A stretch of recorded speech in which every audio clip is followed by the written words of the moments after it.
So Peter asked me to talk today about a recent project of mine called The Mechanical Word, which is a series of 5 mechanical books in which I constructed a form of mechanical language composed of cogs, cranks, levers, and gears. Now it's at this point that I get 1,000 questions like, what does a mechanical language look like? How does it work? What's it for, anyways? So before I bring on the books, I thought I'd take you through the reasoning behind why I wanted to create a mechanical language in the first place, and how I set about establishing a mechanical grammar. At the time that this whole project began, I'd been looking at various properties of language. I was particularly interested in its power to define, and through definition create, the things, people, and events that take place in the world. In the hands of the media, I could see that words had the power to turn a cloned sheep from a miracle to a monster, and back into a miracle within the space of a page. Advertisers had the power to mold and to manipulate the attitudes, appearance, and aspirations of a generation. Declarations from head of state could steer the minds of a nation from indifference to fear and loathing. The power of words lies in their ability to command and control emotion, and what often gets lost in the process is the thing that is actually at the heart of the communication. Words are so often burdened by legacy, history, and emotional context. These things can so easily cloud and obscure the thing that is being said. Take an everyday newspaper headline like, "The United States bombs Iraq." The words evoke images of twin towers, good and evil, oil, religious conflict, cowboy presidents, and everything else. But what if you wanted to look at that sentence in a different light, as a mathematical or a scientific equation, say? You might get something that looks like this.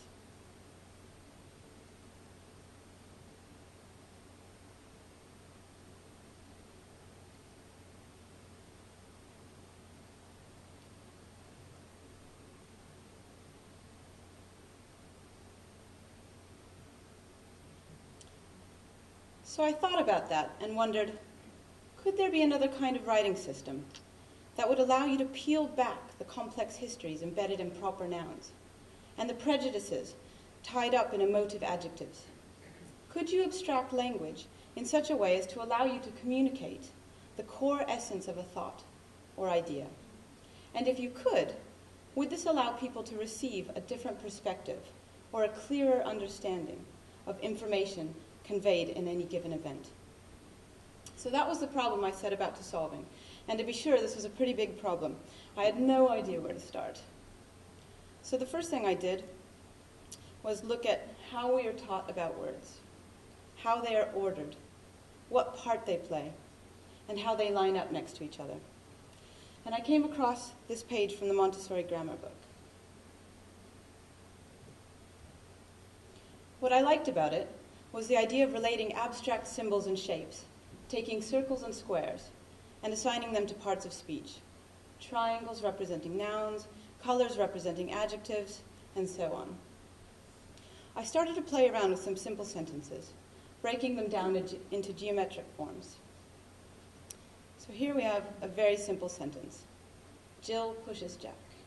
So what happens here? So Jill pushes Jack. She pushes him. She does him. Subject does object. Subject, verb, object. Circle, triangle, arrow. Okay, so I connected some shapes. You have the circle as the subject, the arrow is the verb, but these static shapes didn't do or say much. They didn't tell me anything at all about Jill pushing Jack. I was particularly disappointed with the arrow in the middle. The verb is so fundamental to what's going on in this sentence. Clearly, Jack fell down and broke his crown, but the little arrow doesn't bring the scenario to life. It didn't tell me anything about the nature of pushing, the verb to do, which pushing is a form of doing, and it doesn't tell me anything else. You see, the arrow, it's an doing, it's an action. It's active. It should be dynamic. It should be moving. Pushing is forceful. And then you can't forget that in the end someone got pushed. I soon realized that in order to get these symbols to represent that idea better, they themselves had to be dynamic. But how could I get them to start moving around? Could machines do the job of illustrating direction, force, and motion?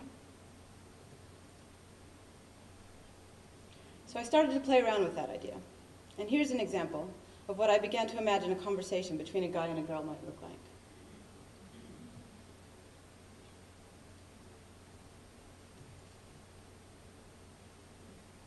Okay, clearly the guy has some issues here. They always do. There's indecision going on here on both sides, but obviously she sees it in a very different way, she being the little one. You can kind of get a vague sense of what's being communicated with these machines. Not really. But a real translation is harder to arrive at. Okay, so what if they said something like, it's immature, but you have to go with this here. Why can't you make up your mind? It's me or her. And he says something like, I love you, but my mom does my laundry. But then, you can cook. But then again, okay. So looking at that translation, it became immediately apparent that trying to read or communicate through machines wasn't as straightforward as I thought it was going to be. I couldn't just invent some complicated machine and just expect it to mean something. I realized that like any other language, in order for people to encapsulate and communicate ideas, a mechanical language would require not only a kind of component alphabet, but also a form of regulatory grammar, which would dictate how the configuration of the parts should be read. It needed structure. I needed to establish some rules. So where do you start when beginning to build, from scratch, a mechanical language? Okay, well, in any sentence, you start with the subject. Then, the subject has to be or do something. And we've already established that the verbs come next because verbs are the things that move a sentence. They're the motivators, the force. Together with the subject, verbs are at the core of all of our thoughts and actions. So which verbs? I decided to focus on to be, to do, to have, and to go. I chose these four because in my adventures into the convoluted world of linguistic analysis, which you don't want to go there, it's quite... Anyways, I had come across the idea that all of the other verbs that we use are simply, or not so simply, more complicated expressions of doing, pushing, poking, prodding, making, going, walking, running, leaving, returning, having, wanting, desiring, possessing, claiming. In a nutshell, all of the wants, needs, aspirations, desires, and actions of man can all be reduced to four very simple verbs: being, doing, having, and going. So that's it. That's the basis of all language. Four verbs. Man is essentially a sadly simple, though we make him complex, he's a sadly simple animal with only four basic needs, desires, or states of existence. Okay, so how can we use all of that to not only express a simple sentence with machines, but also to learn something about the words in that sentence? Okay, so now that I've got circles representing subjects, I now needed to bring in the forceful, active part of the sentence. And I'll start with be, because you have to be before you can do, have, or go anywhere, so we'll just start there. Okay. Now, here's what being looks like in a traditional, grammatical, diagrammatic breakdown of a sentence. Bit horrible. Okay, so I'm going to get rid of the horrible stuff. Okay, what do we have? The little stars beside the big star. Okay, I'll just get rid of that. Stars. Star is. So the star, we'll say that's the subject. The circle is. The circle is. And if we add rotation here to the circle, you have a dynamic representation of the verb to be. So let's make our own schematic diagram of to be, just to confuse everybody at 8:30 in the morning.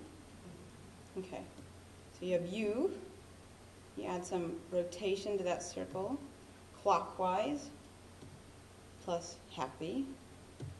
You are happy.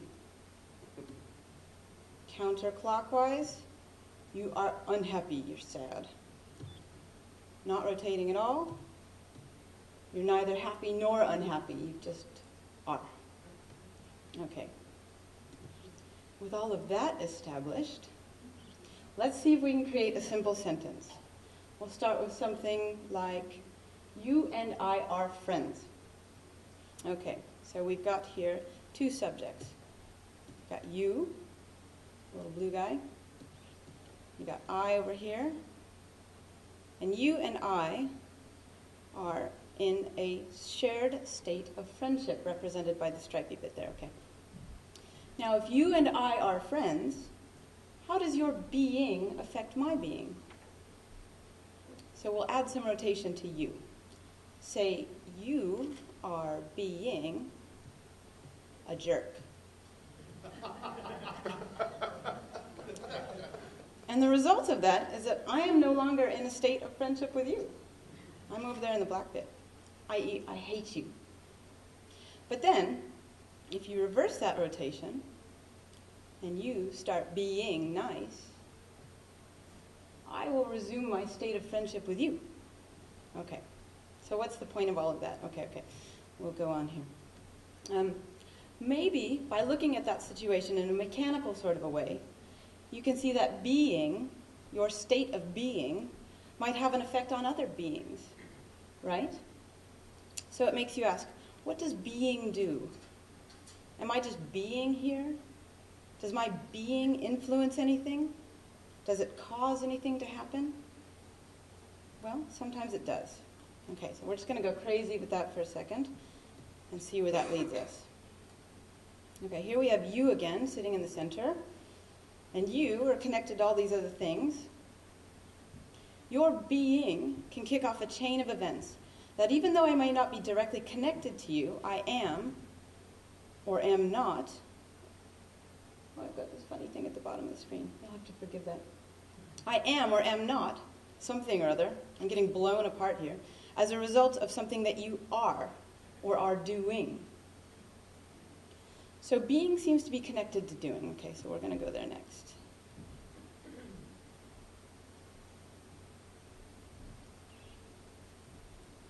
And doing brings us back to good old Jack and Jill. Or Jill pushing Jack. So what's doing all about? Okay, say you've got the subject again on the right, and we'll add a bit of rotation to that again. But then this time we'll also give the subject something like a little arm with which to reach out and do things to other objects, like poke them. So there it is in action, the great poke. And did you notice that as a result of that, the object of the poke, the pokee, has now shifted state as a result of the encounter?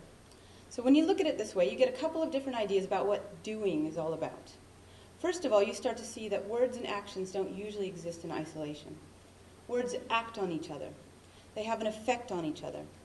And whether it's apparent or not, there's a chain of reaction, which leads us to another interesting thing about the do machine, which leads us to another interesting thing that the do machine has to say about language. Unlike our letters and words, and the sentences you build out of those words, a mechanical language is not necessarily linear. You don't have to line up all the pieces next to each other in the same way that you do with a sentence. Machines can operate in more than two dimensions. They can be connected in space and through time. For example, if the triangle, Jack here, is connected through the page to a cog on the other side of the page,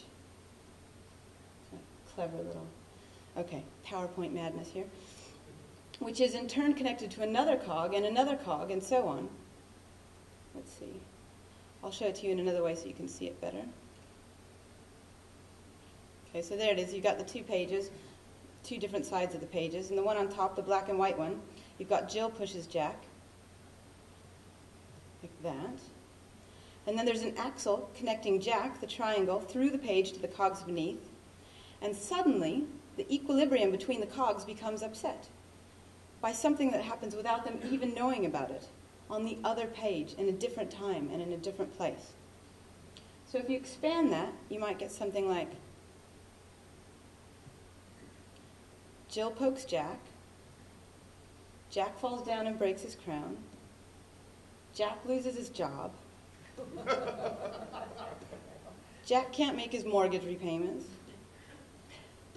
a subprime lending crisis ensues, and the global economy goes to pot. The end. Or maybe that's just the beginning. Who knows? Okay. Okay, so you can see where we could go on making up all these little machines forever. But there is a 20-minute parameter to this talk, so I'm going to quickly run through some of the other things that I found out about to have.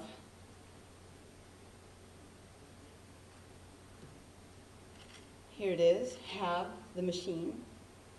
It's the subject, the circle, equipped with a simple lever. So what does the lever do here? Let's see it. Ah, he's got it. Okay. When I started to play around with this one, I was struck by the physical structure of the machine. The movement of its component parts had its own stories to tell about the nature of the word to have. You've got all these different things going on here with having.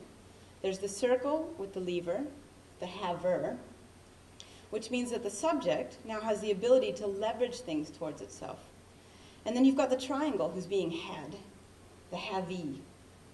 So the verb to have, there's two parts to that, the haver and the havee. And in order for the haver to get the havee, there's got to be things like want, desire, and covet built into the mechanism somewhere in order for the leverage to happen. So having is much bigger than just I have. It's I see it, I want it, I have to have it. All of these things have to be in place in order for anybody to have anything, in order to reach out and activate that kind of motion. And if you contextualize the haver by adding a background, you can get some other ideas about having. Having can also be about procuring, discovering, unearthing, or revealing. And there's also something to be said by the form of the machine. The circular subject, the circle is round. There's a cycle. If the lever completes the cycle, there it is, loss. Having incorporates losing. You know, how can you have anything? You're born, you acquire, you have, and then you die. You lose. You can't actually take anything away with you. There's always this horrible, unavoidable downside to the word have. You have, you lose, and then you put two havers in a room together, and look what happens. As soon as they both start trying to have, you can immediately see that having also incorporates some level of conflict. There's not a lot of comfort between these two guys here. And if you contextualize that, you can have two people, two kings, two nations. And if you named one of them Israel and the other one Palestine, will the built-in cycle of the verb ever let one side win? Does looking at the conflict in an abstract way, stripping back the proper nouns with their histories and the emotions they evoke, can stripping all that back to look at a situation in a different way shed any light on a situation? Which takes us back to the original premise. If you have a situation or a sentence that has all these proper nouns, adverbs, and adjectives that cloud the sentence with emotion, could you rewrite it with machines and look at it just like this, in the pure abstract form, so you can get a better sense of what is the conflict? What is the cause and the true nature of the conflict? Where's the conflict going? Is it going anywhere at all? That's my segue into the verb to go.